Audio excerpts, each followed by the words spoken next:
Hey everyone, Kyle once again. Welcome back to the next episode review of Kowloon Generic Romance episode. Well, since I last week I skipped it because honestly, well there were certain things that I did not expect though, but overall it was good though. But I didn't feel like it was worth reviewing because there wasn't not much though. Although there was a couple things I didn't expect though. So, but that's why I skipped it though. But with this leading to this episode, it makes sense. But briefly on episode 10 last week.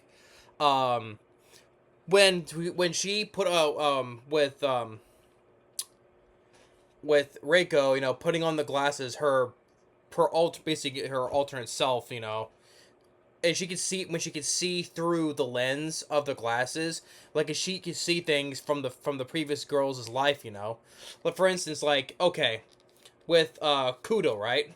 When she puts on the glasses and she's facing him, right? She can see through the lens, like it shows like half his face, like through the lens, right?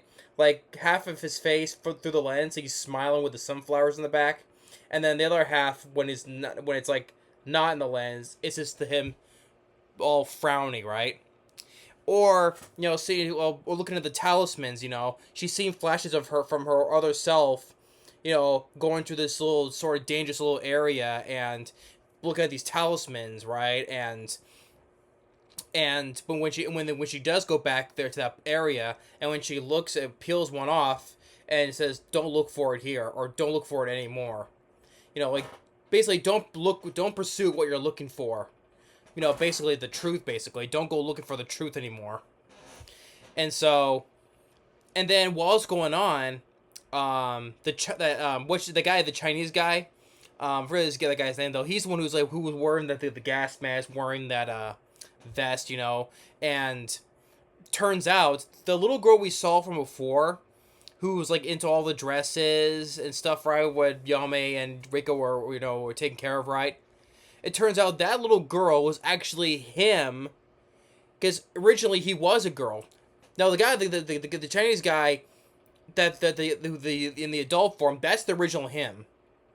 That's the original him. The little girl we saw from before, that's his alternate generic self.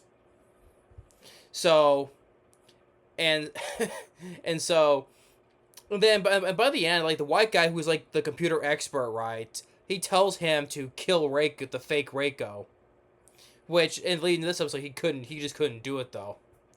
So yeah, a lot of some of the in episode 10, like yeah, see the whole fiance's vision from her perspective through the glasses. Okay, didn't expect that. And the Chinese girl, which turns out she's the fake.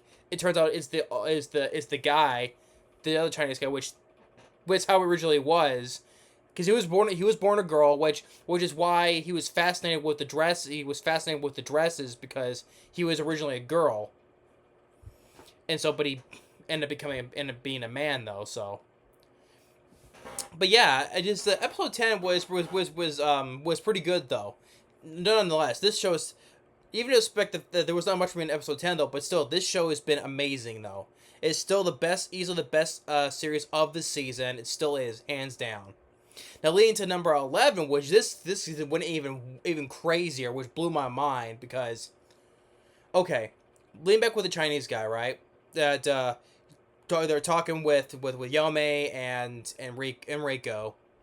So they go and visit the girl, right? Now he goes and tells her that was originally her.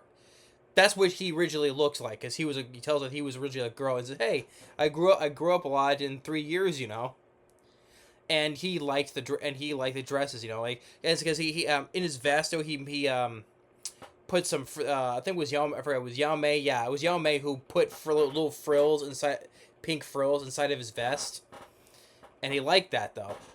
And so, in which, yeah, and when they explain, oh, don't you recognize the young man Reiko? Don't you recognize me? That's me, because they have the same face and with the ear piercings, right? And so, and while it's going on, while they're talking together, Kudo is talking with went to talk with Kudo, right? And so, this just blew my mind, because the whole thing, he was talking with Kudo, right? It turns out Because see, they mentioned about a cat, right? And like how Gwen made some like boxing alley for cats, right? And then when Gwen tell Kudo about the Chinese guy, right? Oh, the little girl, they're one and the same, which Kudo did not know about. He didn't know that was him when he was a girl, right? And when he figured that out, the Chinese version of himself, the Chinese girl version of himself, disappeared out of existence. And the three of them were standing there like, what happened to her? Where'd she go? Because she was holding a box of tissues, and then all of a sudden, she's gone. The tissues fell to the floor. It turns out that Kudo is basically the one in control of this whole thing, because it's because of regret. Because he can't. It's basically he created this whole thing for himself, basically living a life because he can't grasp over the pain and suffering, the regret he had over his former fiance. So basically, he was the one who's basically because there was this earthquake though that happened a few episodes back, right? And when he was in bed because he thought it was a bad dream. I guess that was basically because of him, right? Because of the whole nightmare that he had. So he's the one out of regret. So he basically created this whole utopia around him, you know, and probably to ease his pain or suffering. But is this the fake the Rico that we know, the fake one? It he can't basically hardly ever smiles or just look at her because it resembles her so much, you know. And that is the whole thing just blew my mind because now that they tell Yao Mei and the Chinese guy, they they tell about the whole this because he explains that this was the second city of this. I'm sorry, excuse me. That was demolished and a rebuild, but it turns out it's like it's not an illusion because the whole thing with the whole what was the whole thing with what was the whole thing? Not everything was because the whole thing with eating the food and all stuff because that's not real because I mean I know I'm not making all sense because my mind is still whole. It was like holy shit in this whole thing. Like the money was the illusion because wherever the money you make in the place, it doesn't exist outside the city. Like how Yomei, when she tried to go to the station outside the city, it didn't work because that money didn't exist. But the whole thing with the whole eating with the food stuff, it kind of not makes sense to me though. But she tells the two of them to get out and find more stuff, right? And so she has her backpack and she's wearing like the earring like her mother chose her, right? Chose for her, and then the guy he had a lot of the dresses because that was kind of his thing, right? So when they start walking outside the zone of the city, like the dresses he's holding starts to disappear, right? Because the stuff like that doesn't supposed to not exist outside the city, right? But he says, hey, it's okay, as long as I like the stuff, right, that I love, it'll be totally fine. But the frills that was sewn into his vest, they're still there. So I guess if you believe long enough, or you hold on to what's precious to you most, I guess that's totally it'll still be there. So I guess that's why the frills in his vests they're still there. But when they turn back, they see immediately everything is destroyed. Like it wasn't no buildings still standing. No, as soon as they look back, the whole place is completely destroyed. Like the whole illusion of the city still standing is gone. Everything is in crumbles now, in rubble. And so then we see with Rico standing outside the door of the entrance, and nothing but like a sandstorm just blowing right outside the line area, the boundary, you could say. This has been absolutely such a wild ride. This whole series has been a wild ride. There's no doubt about it. This is easily going to be, it's going to be very tough because, which I'll get to another video though, but it has to be, because there's going to be more series that I'm going to love though. But I have to say this. After all this, it has to say that Cologne Generic Romance has to be my top 3 favorite. Because after all the twists and turns and bombshells that was thrown at me, it has to be my top 3 favorite of this year. Not only it's the best of this season, but it still has to be my top 3 favorite this year. Which I'll have to I'll explain in another video though. But I mean, as much as this season's been great, man. I love Go Go Loser Ranger season 2, which I don't get why people are sleeping on this one or saying it's not as quite as good. I don't get that.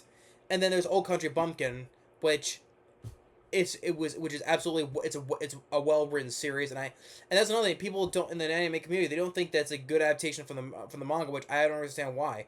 I don't know why people are like, especially if they're being hard on that and Go Go Loser Ranger season 2. I have no idea why. You know, changes are all people. It's like, why is people so surprised about changes? Well, especially from Old Country Bumpkin. Like, I mean, there's so many. I mean, I see it because there's so many changes when you see with the Disney live action remakes or in the Marvel comic book movies. Especially the MCU. They change so much stuff around. I don't know how that's any different from people are getting mad about. Oh, they changed from the adaptations of mangas. I don't see why. But yeah, that's a whole different thing though. But a little bit of episode 10 briefing, but episode 11 of Cologne Generic Romance. The whole thing basically it's mostly Kudo, basically because of his regret, right? Oh yes, and briefly we do see Rico put the glasses back on, and we see her go into this place, and she slips the talisman under a door, under the through the mail slot, right in the door, and when she receives what appears to be drugs. So, and more thing, I don't think it's not suicidal that the former Rico died from though. Either she was murdered. It was a cover up because Yame discovered that the whole that pharmaceutical company has something to cover up about the whole leading to the demolition of the city and everything. So there has to be more than it's not just a suicide that why she died from overdose from. It has to be some kind of a murder cover up or something, But I'm just totally mind blown by this. Everything like I said, right? So, but there's 2 episodes left though. Now, is it gonna leave her for the fake Rico to be non-existent anymore?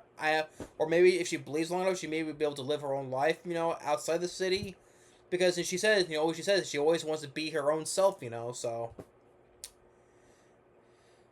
I just can't. I'm just so like this show has just been so mind blowing to me. I haven't seen like a series like that with so many twists and bombshells and turns and all that stuff. I'm just like, jeez, man. Please throw at me some more. Yeah, but that's Cologne Generic Romance. A little bit on episode 10, a little bit, and then episode 11. So thanks for watching. Stay tuned for more, and we'll see you next time. Later.